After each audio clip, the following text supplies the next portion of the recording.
No século IX, a Irlanda tinha centenas de reinos fragmentados, todos independentes e governados por antigas linhagens de sangue. Embora 5 grandes sobre-reinos se destacassem acima dos demais, exercendo poder sobre os domínios menores, nenhum governante único dominava a ilha como um todo, e havia muitos reis espalhados pela terra. Essa falta de unidade deixava a Irlanda vulnerável, sua força fragmentada incapaz de repelir as tempestades que se aproximavam no horizonte. Mas uma nova e formidável força chegou do outro lado do mar. A Era Viking havia começado. Por 200 anos, a Irlanda seria dominada por ondas de invasões e guerras nórdicas. Seus mosteiros saqueados, seu solo sagrado queimado e sua paz destruída sob as botas dos guerreiros do norte. Os vikings só pioraram a situação na Irlanda, e alguns reis se uniram para enfrentar a ameaça, enquanto outros se aliaram aos invasores para tentar dominar os outros reinos. Entre esses invasores, um nome ecoaria pelos anais da história irlandesa: Olaf o Branco. Saudado nas lendas como descendente dos deuses, Olaf não era um guerreiro comum.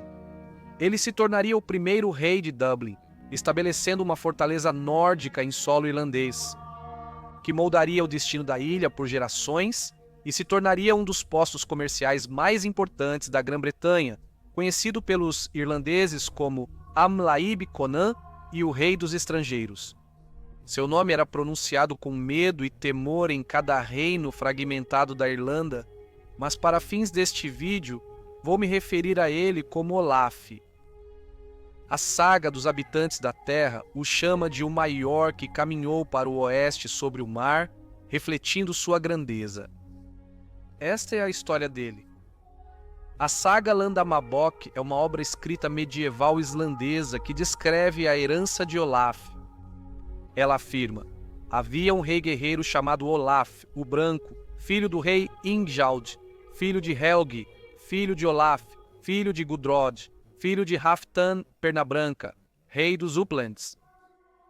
Os Uplands eram o nome das terras agrícolas e florestas ao norte de Oslo, Noruega. A antiga casa a qual Olaf pertencia era a Casa dos Yngling, uma dinastia de reis primeiro na Suécia e depois na Noruega. A dinastia afirmava descender do deus Freyr, associado à realeza, fertilidade, paz, prosperidade, bom tempo e boas colheitas. Durante a Era Viking, muitos governantes reivindicavam legitimidade para seu governo a partir de seus ancestrais divinos, pois acreditava-se que eram dotados de poderes divinos, como sorte na guerra e boas estações durante seu reinado. A saga dos habitantes da Terra, escrita no século XIII ou XIV na Islândia, descreve Olaf como filho de Ingjald, filho de Helgi, mas a mãe de Ingjald era Tora. Tora era filha de Sigurd, Olho de Serpente, que por sua vez era filho de Ragnar Lothbrok. Essa fonte posterior, sem dúvida, quer glorificar Olaf como descendente do herói Ragnar Lothbrok, mas Olaf e Ragnar teriam vivido aproximadamente na mesma época, durante o século IX. Além disso, Olaf é descrito como irmão de Aimar, que os historiadores identificaram como Ivar, o desossado filho de Ragnar. Portanto, é altamente improvável que Olaf seja um descendente distante de Ragnar. Além disso, os anais irlandeses registram que o pai de Olaf se chamava Godfrey, o rei de Lothlin. Godfrey desempenhou um papel fundamental na ascensão da influência nórdica na Escócia, e foi um dos primeiros governantes das ilhas, um domínio que exercia controle sobre o Mar da Irlanda e suas regiões vizinhas durante a Idade Média. Embora muito sobre Godfrey permaneça envolto em mistério, incluindo suas origens e a natureza exata de seu reino, o termo gaélico Lothlin, que significa terra dos fiordes, era historicamente usado para se referir à Noruega. Isso sugere que Godfrey provavelmente governava um reino norueguês. As origens da linhagem de Olaf são lendárias e sua real ancestralidade provavelmente nunca será totalmente conhecida. De acordo com todas as sagas e fontes, porém, seus antepassados eram considerados reis lendários e até deuses, dos quais Olaf surgiu como um descendente distinto. Os governantes e príncipes da Noruega teriam sido criados sob a sombra dos antigos deuses, imersos nos ritos e rituais ancestrais dos Aesir. Desde cedo, eles aprenderiam os costumes sagrados, incluindo a oferta de sacrifícios de sangue para apaziguar o divino. Junto a essa educação espiritual, seriam treinados nas artes da guerra, dominando a lança, o machado e a espada. Também aprenderiam os segredos do navio longo nórdico, uma maravilha de sua época que lhes dava uma vantagem formidável no mar. Assim nasceu a temida tradição de partir em expedições vikings. Essa criação teria dado a Olaf o que ele precisava para mais tarde alcançar destaque. Nada se sabe sobre a infância de Olaf, mas seus feitos posteriores foram atestados. A referência mais antiga a Olaf está nos Anais de Ulster, também chamados Anais da Irlanda Medieval. Relatam sua chegada em 1853, diz que Olaf, filho do rei de Lothlin, veio para a Irlanda e os estrangeiros da Irlanda se submeteram a ele, e ele cobrou tributos dos irlandeses. A Landamer Box afirma que Olaf fez uma expedição viking às Ilhas Britânicas, conquistou Dublin na Irlanda e a região ao redor, e se tornou rei sobre ela. Os Anais da Irlanda também registram a chegada de Olaf. No 6º ano do reinado de Moll Shagnaul, Olaf, o Branco, filho do rei de Lothlin, veio para a Irlanda e trouxe consigo uma proclamação de muitos tributos e impostos de seu pai, e partiu repentinamente. Depois dele, seu irmão mais novo, Aimar, veio cobrar o mesmo tributo. Tanto o Landamer Bock quanto os anais irlandeses relatam que Olaf veio para a Irlanda como um líder de guerra, travando batalhas contra seu povo. Por meio de conquistas e batalhas, sem nome perdidas no tempo, ele se estabeleceu como o primeiro rei de Dublin, afirmando domínio sobre os colonos nórdicos que já estavam presentes. Sob seu governo, ele impôs sua autoridade por toda a terra, coletando impostos e riquezas tanto dos irlandeses quanto dos vikings. Além de coletar tributos, Dublin já havia sido estabelecida nessa época como um long port, um termo usado na Irlanda para descrever um recinto de navios vikings ou um acampamento fortificado à beira do rio. Bem defendidos e protegidos, esses locais ofereciam acesso rápido ao mar e se mostraram inestimáveis durante os ataques nórdicos à Irlanda, muitos dos quais tinham como alvo a riqueza das igrejas e mosteiros costeiros. O Longport não era apenas uma fortaleza militar, mas também um centro de atividade econômica.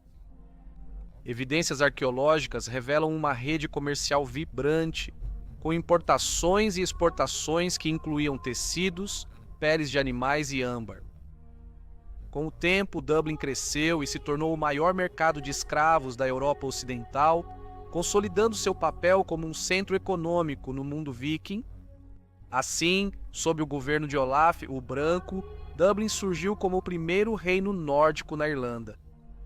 Como seu rei fundador, Olaf presidiu um reino em expansão de comércio e poder.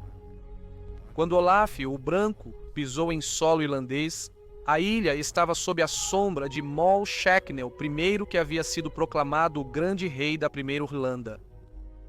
Embora nunca tenha sido um reino unificado no sentido moderno, o título carregava um peso simbólico imenso. Olaf, um senhor da guerra nórdico de grande ambição e astúcia, pode ter deixado a Irlanda por um tempo, mas no ano de 857 ele havia retornado, e não estava sozinho. Ao seu lado estava seu formidável irmão Aimar. Juntos, eles desafiaram o grande rei da Irlanda, o soberano dos poderosos Aenel do Sul, uma linhagem dinástica que afirmava descender de Nilo dos 9 reféns, o semi-lendário rei de Tara, que teria governado por volta do início do século V. Nessa época, Olaf governava a partir de Dublin, uma fortaleza viking cuja localização estratégica a colocava perigosamente próxima ao domínio de Moll Shacnel. Não surpreende que o conflito logo tenha irrompido. Os Anais de Ulster relatam que, em 856, houve uma grande guerra entre os pagãos e Mal Chapnel. O campo de batalha foi Munster, um reino do sul que o Alto Rei pretendia subjugar. Vitórias iniciais favoreceram os nórdicos. Olaf e Aimar derrotaram Caetil, o Belo, um líder nórdico irlandês, e esmagaram suas forças em Munster. No ano de 858, suas alianças haviam crescido. Aimar uniu forças com Serbil, o rei de Ossori, um pequeno, mas estrategicamente vital reino no sudeste. Serbal já havia lutado contra os nórdicos, mas agora se unia a eles contra o crescente poder do Alto Rei. Unidos, eles derrotaram um exército nórdico-irlandês aliado ao Alto Rei. No ano de 859, Olaf, Aimar e Serbal avançaram ainda mais, saqueando o próprio reino de Meath, que era o berço ancestral de Moll Chapnel. Em resposta, o Alto Rei convocou um conselho real. O resultado foi decisivo. Serbal, buscando restaurar a paz entre os irlandeses, rompeu com os vikings e mais uma vez jurou lealdade ao Alto Rei. Com Serbal perdido, Olaf e Aimar voltaram-se para o norte, formando uma nova aliança com Ed Finlay, sobre-rei dos Aenel do Norte e um rival amargo do Alto Rei. De acordo com os anais fragmentários, Olaf selou o pacto casando-se com a filha de Ead Finlay. Nos anos que se seguiram, o vínculo entre os Aenel do Norte e os Vikings de Dublin ficou mais forte. Com os Aenel do Sul como inimigos em comum e Dublin tão próxima de suas terras, os nórdicos tornaram-se aliados naturais, embora desconfiados, de seus colegas do Norte. Nesse complexo emaranhado de alianças e traições, a realeza na Irlanda continuava sendo tanto um jogo de lealdades volúveis quanto uma disputa de espadas.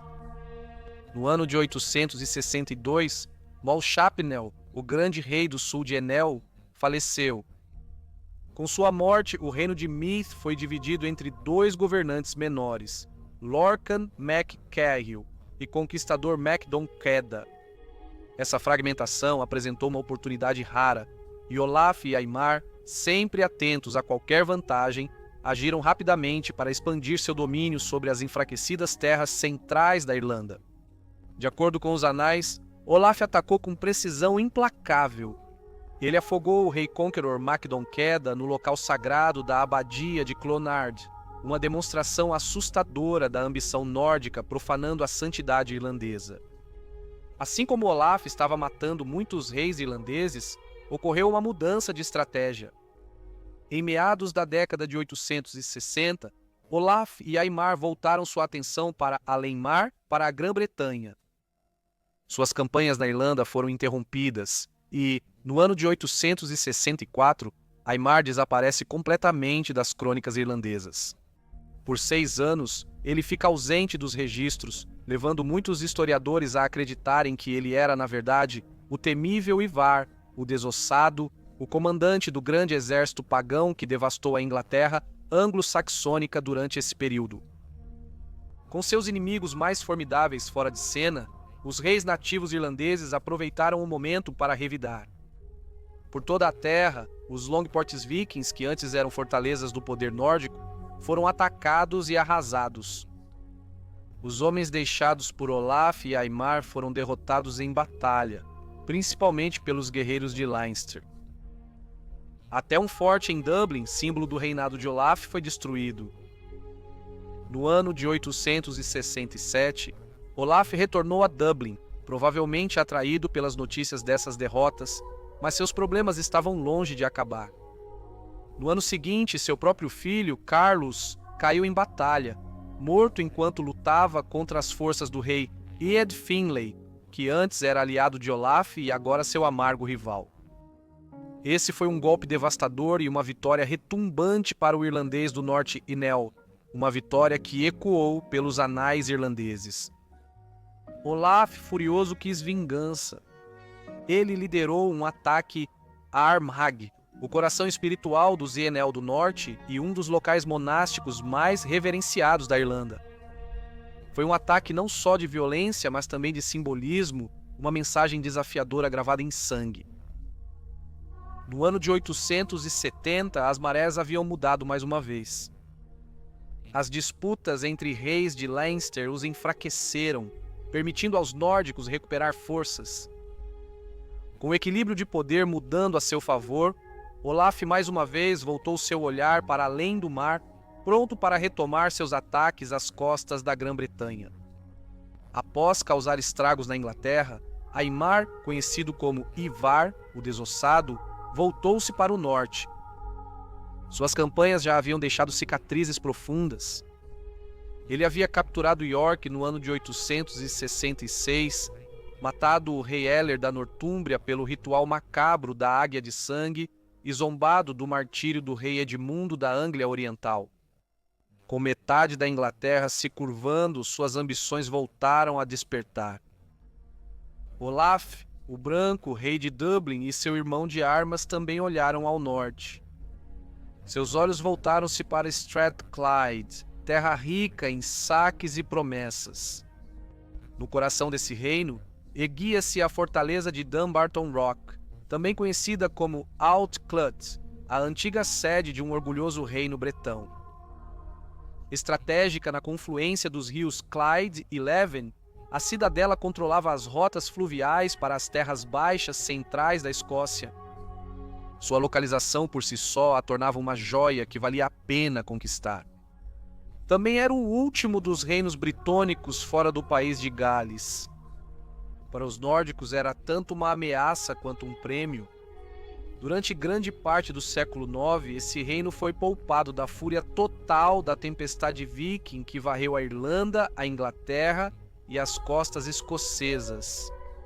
Mas, por volta do ano 870, esse refúgio chegou ao fim.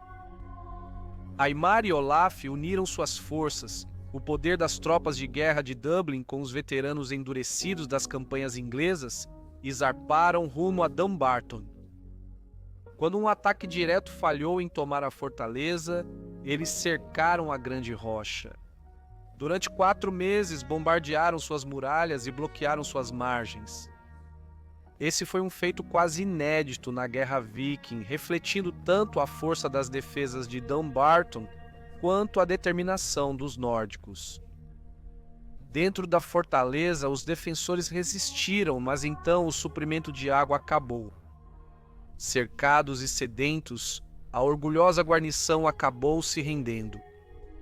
De acordo com as crônicas galesas, o topo da rocha de Dumbarton pode ter sido destruído nas fases finais do cerco.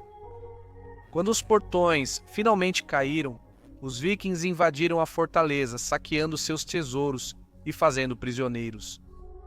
Os anais de Ulster registram que uma frota de 200 navios levou os prisioneiros de volta para Dublin. Entre eles estavam bretões de Dumbarton, mas também pictos, escoceses e nortúmbrios, lembranças de incursões anteriores.